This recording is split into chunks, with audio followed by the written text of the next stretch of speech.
Hey there all you random YouTube viewers. So I spent about a week in Newfoundland with my family, and it was really fun, but here's what me who just arrived has to say.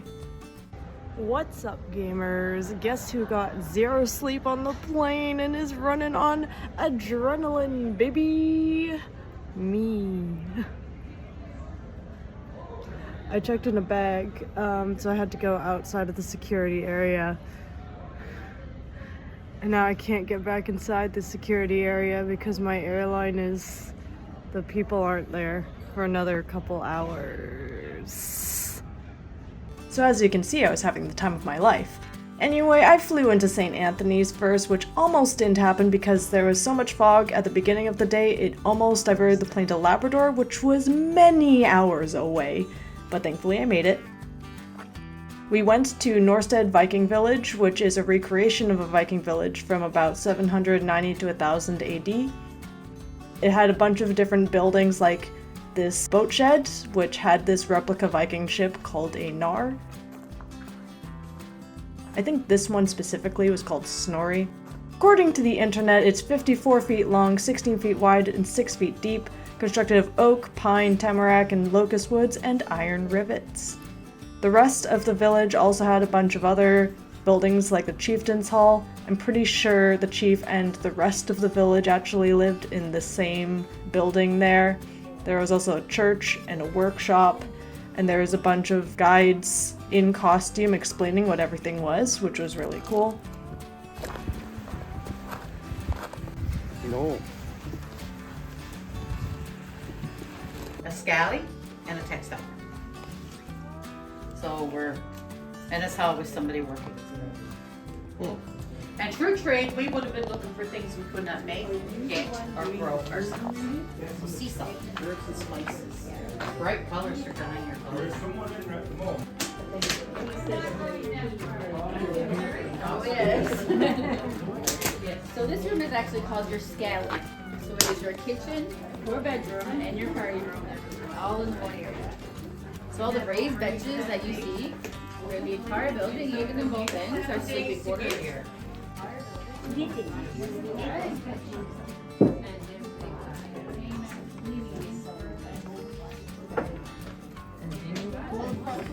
I guess it's more really stopping the expansion. Yeah. How long would it take them? It takes the longest to take.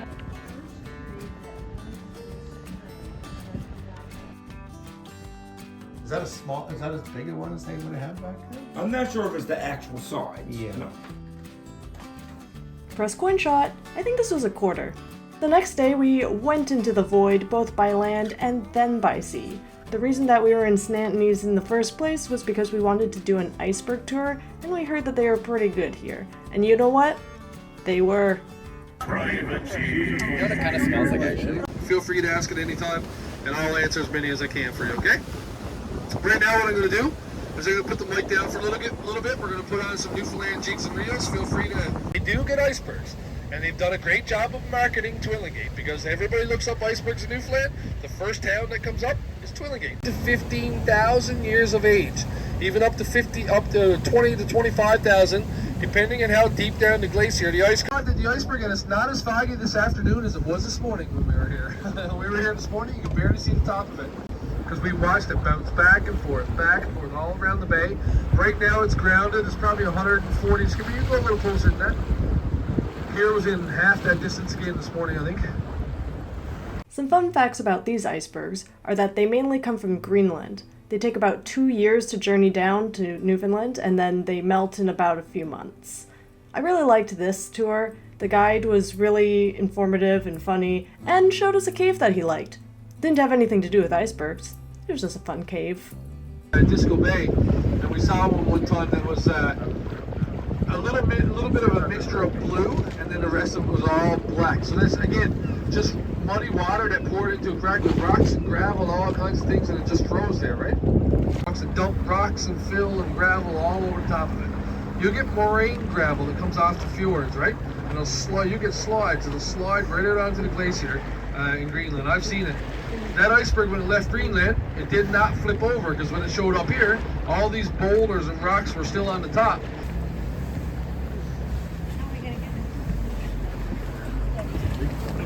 You could grab a net and get out.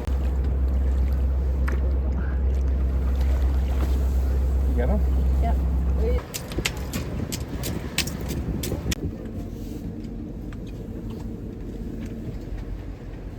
Does it taste salty? No. No, not at all, right?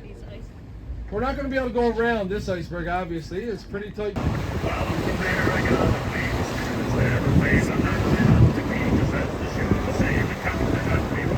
Time for a desolate drive. Some differences that I found with Newfoundland to BC is that on the side of the road you can just find a bunch of gardens and wood stacks, but they are not communal gardens and wood stacks. They heat their homes with wood, so they will just take a season to just chop a bunch of wood and then eventually take them home.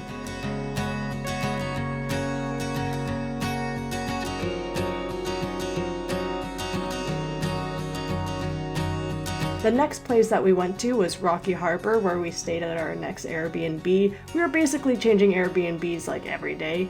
Then the next day we went ziplining in Steady Brook. It was raining and it was getting on my glasses, and you just get a bunch of shaky footage because I wasn't about to drop my phone while ziplining, so this is my old camera that I had strapped to my wrist. As you can see, the fog made it very interesting to zipline into the void and to see my family coming back through the void. And the rain actually made it so that the waterfall was a lot more prominent. Usually you'd see the highway out there, but not fog.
Time for random thoughts. It was really interesting being in Newfoundland. I had not been to another province in Canada before, so being on the exact opposite side of Canada was really interesting.